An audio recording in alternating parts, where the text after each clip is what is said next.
बातमी आहे विधान परिषदेच्या निवडणुकीबद्दलची। 17 जूनला विधान परिषदेच्या निवडणुका पार पडणारे 17 जागांसाठी खरं तर आणि गेल्या 3 वर्षांपासून अधिक काळ या निवडणुका रखडलेल्या होत्या। स्थानिक स्वराज्य संस्थांच्या निवडणुका पार पडल्यानंतर आता याही 17 जागांची निवडणूक जाहीर केली जाते। वरकरणी पाहता या निवडणुकीत महायुतीत ऑल इज वेल असं जरी दिसत असलं तरी जागा वाटपावरनं जो तणाव निर्माण झालाय त्याकडे दुर्लक्ष करता येणार नाहीये, कारण जागा वाटपावरनं सत्ताधारी महायुतीत जोरदार रस्सीखेच पाहायला मिळते। जागा 17 आहेत आणि या 17 जागांपैकी शिवसेनेला 4 जागा मिळतील अशी चर्चा आहे। मात्र शिवसेना भाजपकडे 6 जागांचा प्रस्ताव ठेवेल अशी माहिती सूत्रांची आहे। तर दुसरीकडे राष्ट्रवादीचा 3 जागांवरचा दावा कायम आहे, तर भाजप सुद्धा 12 जागा मिळवण्याच्या प्रयत्नात आहे। आणि या सगळ्या संदर्भात अंतिम तोडगा काढण्यासाठी उद्या मुख्यमंत्री आणि दोनही मुख्यमंत्र्यांची एक बैठक पार पडेल। पण त्यापूर्वीच भाजप 12, शिवसेना 4 आणि राष्ट्रवादी काँग्रेसला 1 जागा असा फॉर्म्युला निश्चित झाल्याची माहिती भाजपच्या सूत्रांकडून दिली जाते। असं आहे की आमची चर्चा त्या संदर्भात चाललेली आहे।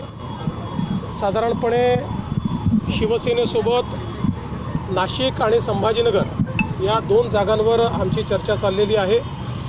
राष्ट्रवादीसोबत पुणे या जागेबद्दल चर्चा चाललेली आहे। आम्ही एकत्रित बसून याचा मार्ग काढू। अजून मार्ग निघाला नाही, पण मला विश्वास आहे की मार्ग निघेल। दरम्यान शिवसेना आणि राष्ट्रवादी महायुतीतले 2 महत्त्वाचे पक्ष या दोनही पक्षांकडून 17 जागांसाठी कोणकोणत्या जागांवरती दावा केला जातोय ते सुद्धा पाहूया।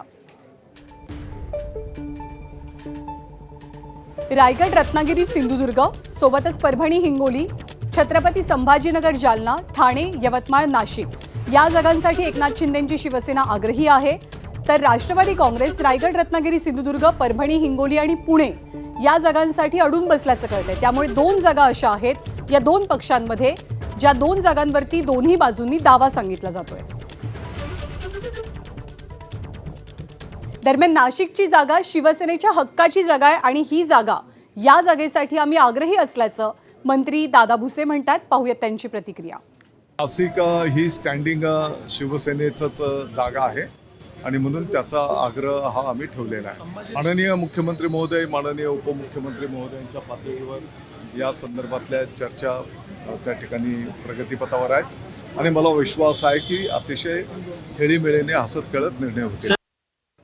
आणि विधान परिषदेच्या निवडणुकीवरनं एकीकडे या 3 पक्षांमध्ये महायुतीमध्ये जोरदार रस्सीखेच किंवा कुठेतरी थोडीशी तणावाची परिस्थिती पाहायला मिळत असताना राष्ट्रवादी काँग्रेसच्या अंतर्गत गोटातनं एक महत्त्वाची बातमी आहे। राष्ट्रवादीचे राज्यपाल कोट्यातले आमदार इद्रिस नाईकवडी यांचा पक्षाकडनं राजीनामा मागण्यात आलाय। राष्ट्रवादी काँग्रेसचं नवं नेतृत्व आणि खासदार पार्थ पवारांनी हा राजीनामा मागितल्याची माहिती समोर आली आहे। साधारणतः 15 दिवसांपूर्वी उपमुख्यमंत्री सुनेत्रा पवारांच्या ओएसडीच्या माध्यमातून इद्रिस नाईकवडींना राजीनाम्यासंदर्भात निरोप देण्यात आल्याचं कळतंय।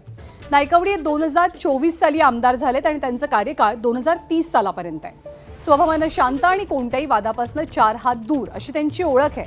मात्र अचानक त्यांचा राजीनामा मागण्यात आल्यामुळे राजकीय वर्तुळात मोठी चर्चा रंगली आहे।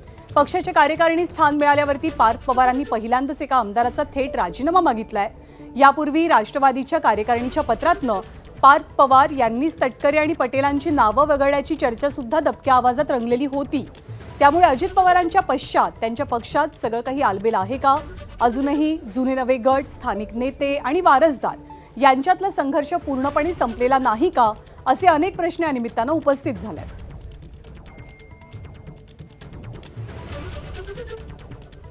दरम्यान आपल्याला कुठल्याही नेत्याकडनं किंवा पक्षाकडनं राजीनामा देण्याची मागणी करण्यात आलेली नसल्याचं इद्रिस नाईकवडी यांनी एबीपी माझाशी बोलताना स्पष्ट केलं आहे।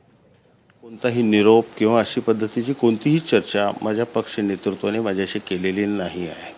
हे बाहेरच्या बाहेर ह्या बातम्या कोणी उठवलेत, काय उठवलेत आपल्याला याची कल्पना नाही आहे, पण ह्या बातम्या हेतुपुरस्कर चालवल्या जात आहेत असं मला वाटतं आहे। त्यामुळं मी अशा ज्या काही आता 3 चर्चा होतात ते चघळणारे चघळतात, पण मला ह्या विषयात रस नाही आहे, कारण ज्यात सत्यता नाही आहे त्याबद्दल आपण चर्चा करून वेळ कशाला वाया घालवायचा अशा स्वरूपाचा माझा स्वभाव असल्यामुळं मी या विषयाकडं फारसं गांभीर्यानं पाहत नाही आहे। आणि ज्या इद्रिस नाईकवडी यांचा राजीनामा मागितल्याची चर्चा आहे ते इद्रिस नाईकवडी नेमके कोण आहेत यावरती आपण थोडक्यात एक नजर टाकूया। इद्रिस नायकवडी सांगली मिरज कुपवाड महानगरपालिकेचे माजी महापौर आहेत. राष्ट्रवादीच्या अल्पसंख्याक विभागाचे ते माजी प्रदेशाध्यक्ष आहेत. राज्यपाल नियुक्त कोट्यातनं ऑक्टोबर 2024ला त्यांची विधान परिषदेवरती नियुक्ती झाली. त्यांचा कार्यकाळ 2030 सालापर्यंत आहे. राष्ट्रवादीत फूट पडल्यानंतर नायकवडी यांनी अजित पवारांसोबत जाण्याचा निर्णय घेतला.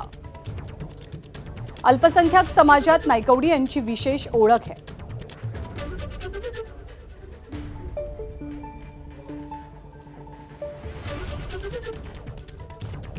आणि जेव्हा या विधान परिषद निवडणुकांच्या चर्चा सुरू झाल्या तेव्हा राष्ट्रवादी काँग्रेसमधनं अजित पवारांच्या राष्ट्रवादी काँग्रेसमधनं एक नाव समोर आलं. ते नाव होतं जय पवार यांचं. जय पवार विधान परिषदेच्या निवडणुका लढवतील अशी चर्चा एक प्रकारे सुरू झाली. समाज माध्यमात ही चर्चा रंगली. पण या सगळ्या चर्चांच्या पार्श्वभूमीवर स्वतः जय पवार यांनी एक महत्त्वाची घोषणा केली आहे. विधान परिषदेची निवडणूक आपण लढवणार नसल्याचं सोशल मीडियावरनं पोस्ट करत जय पवार यांनी जाहीर केलं. पक्ष नेतृत्व जनतेप्रती प्रामाणिक बांधिलकी असलेला, दूरदृष्टी असलेला आणि नेतृत्व गुणांनी कार्यक्षम असलेला उमेदवार निश्चित करेल याचा आपल्याला पूर्ण विश्वास असल्याचं जय पवार म्हणतात. स्थानिक स्वराज्य संस्थांच्या निवडणुका आपण लढवणार नाही हे त्यांनी आता आपल्या पोस्टच्या माध्यमातून जाहीर केलंय.